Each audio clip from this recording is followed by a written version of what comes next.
Seguramente usted conoce al actor Martín Ziefel. Aquí lo tenemos en una fotografía. Se destacó en varias producciones, pero la más popular fue su participación en Los Simuladores, ¿no? Una de las obras maestras de Damián Cifrón. Seguramente usted no conoce demasiado la historia desgarradora que une a Martín con el atentado terrorista contra la AMIA. Mire, el 17 de julio de 1994, Martín y su mejor amigo de la vida se juntaron como tantos amigos a ver la final del Mundial de Fútbol. Comieron pizza sentados en el suelo frente a la tele y compartieron el agónico triunfo por penales de Brasil ante la selección de Italia. Después se quedaron charlando y compartiendo tantas risas como anécdotas. En un momento, Fabián Schalit le dio un beso intenso y prolongado a su amigo Martín. Se habían hecho las 2 de la mañana del fatídico 18 de julio. Fue un beso en la mejilla que le generó cierta incomodidad a Martín Ziefel. Pensó, ¿qué le pintó a Fabián algo que yo no conocía? Y se puso a reír. Y todo quedó ahí porque Fabián se fue a su casa. 2 horas después, a las 4 de la mañana, falleció el abuelo de Fabián. Casi sin dormir, a las 9 y pico de la mañana, Fabián y su hermano Pablo fueron al edificio de la AMIA a hacer trámites para enterrar a su Zeide en el cementerio judío de La Tablada. A las 9:53, la sede de la Mutual voló literalmente por el aire. Se produjo el atentado terrorista más grave y con la mayor cantidad de muertos de la historia argentina. La novia de Fabián, entre llantos y gritos, se comunicó con Martín Ziefel y le repetía como enloquecida: Fabián estaba en la AMIA.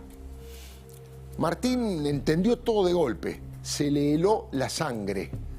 Corrió a la calle Pasteur 633 y con otros amigos como Sami se sumaron a la cadena humana que fue sacando los escombros, piedra por piedra, para tratar de rescatar a los sobrevivientes. Pero en muchos casos aparecían cadáveres mutilados por los 300 kilogramos de amonal que tenía el asesino, el explosivo asesino. Miren, Martín estuvo una semana levantando los restos del edificio, tratando de encontrar a su amigo del alma y a su hermano Pablo. Dormía de a ratos en la vereda y seguía sacando ladrillos y mampostería hasta que finalmente apareció el cuerpo. Sintió un agujero negro en el alma, un luto infinito. Comprobó que David Schalit, en menos de 12 horas, había perdido a su padre y a sus 2 hijos, Fabián y Pablo. David no pudo aguantar semejante explosión en su corazón. Fue dejando la hilandería que había fundado y más temprano que tarde también falleció. Un tiempo después, Martín Ziefel tuvo que detener su auto en la avenida Libertador porque no podía parar de llorar. Es que le cayó la ficha. Comprendió que aquel beso incómodo que le había dado su amigo Fabián era una despedida eterna. No sabemos y no debemos permitir que la impunidad gane la batalla que viene ganando hace 29 años. No debemos permitir que muera la memoria del criminal atentado a la AMIA. Ante la ausencia de justicia, decimos presente, hoy y siempre. Honramos a los 85 víctimas y sumamos al fiscal Alberto Nisman con el número 86 a esa lista de dolor y desgarro.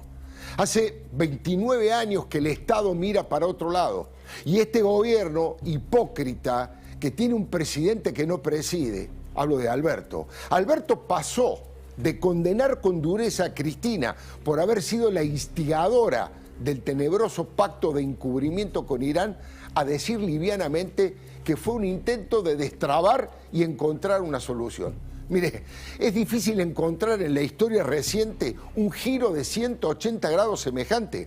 En un instante, ese pacto espurio que encubrió a los terroristas de Estado que volaron la AMIA pasó de ser la evidencia de un delito al intento de encontrar una solución. Me pregunto, ¿es posible devaluar tanto la palabra en público, en forma impúdica de un presidente? Todo esto que le cuento no es una declaración en voz baja, en off the record. Todo fue público y se puede leer y escuchar. Fíjese esto, por ejemplo. Primero, en aquella columna que Fernández publicó en La Nación el 16 de febrero del 2015. En esa reflexión tranquila que todos tenemos a la hora de escribir, Alberto planteó que el acuerdo es la prueba del encubrimiento. Ella, dice Alberto, por Cristina, sabe que ha mentido y que el memorando firmado con Irán solo buscó encubrir a los acusados.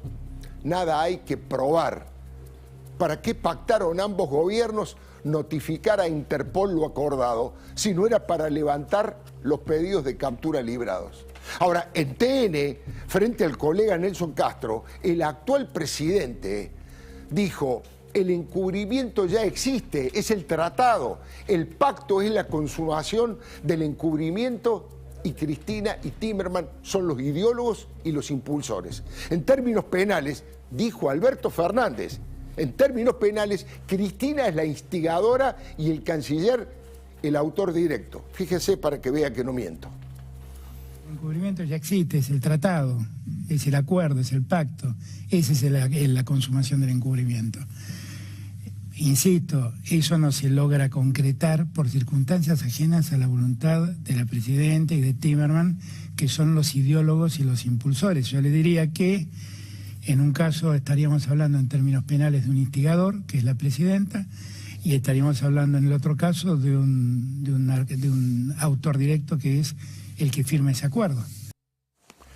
Mire, cinismo e hipocresía en estado puro lo que acabamos de ver. Cinismo e hipocresía. Cinismo, dice la Real Academia, es aquel que miente con descaro, impudicia o deshonestidad. Hipócrita es aquel que finge una cualidad, un sentimiento, virtud o una opinión que no tiene. Este nefasto pacto con Irán no fue una ingenuidad como Cristina dice en su libro. Fue una puñalada por la espalda a las 85 víctimas y a toda la sociedad argentina. Con el terrorismo no se pacta, muchachos. Para buscar la verdad hay que apoyar el juicio en ausencia de los criminales y reclamar que se combata el financiamiento de Hezbollah en la triple frontera. Ahora, estas vergonzosas idas y vueltas de Alberto también tuvieron su expresión en el caso de la dictadura venezolana, que es la cabecera de playa de Irán en la región. Desde Teherán le envían petróleo y dinero para sostener este régimen venezolano que se cae de Maduro. Hoy en Venezuela, hoy en la Venezuela chavista, están haciendo ejercicios militares con drones artillados de última generación en forma conjunta entre Irán y Rusia. Ahora, del terrorismo de Estado que dinamitó a la AMIA, se sabe todo, o casi todo, pero no pasa nada, o casi nada. No hay un solo responsable preso a 29 años. Tan macabro como el viraje traidor y oportunista de Alberto. Escribió lo siguiente, Alberto, solo un necio diría que el encubrimiento presidencial a los iraníes no está aprobado. ¿Escuchó? Les repito porque no tiene nombre. Alberto Fernández escribió, solo un necio diría que el encubrimiento presidencial a los iraníes no está aprobado. Permítame que eleve una humilde plegaria cívica, ¿no? Digo, para que las velas alumbren la oscuridad del crimen de lesa humanidad, de los países que fomentan el terrorismo, de la conexión local, del encubrimiento de Estado, para que nunca más, para que solo pidamos la muerte de la muerte para toda la vida, para que no haya que llevar luto otros 29 años, hasta que cierren las heridas que todavía están abiertas, hasta que se cierren las tumbas y hasta que se abra la verdad. Le doy mi palabra y hoy más que nunca apelo a la frase de Thomas Jefferson, ¿no?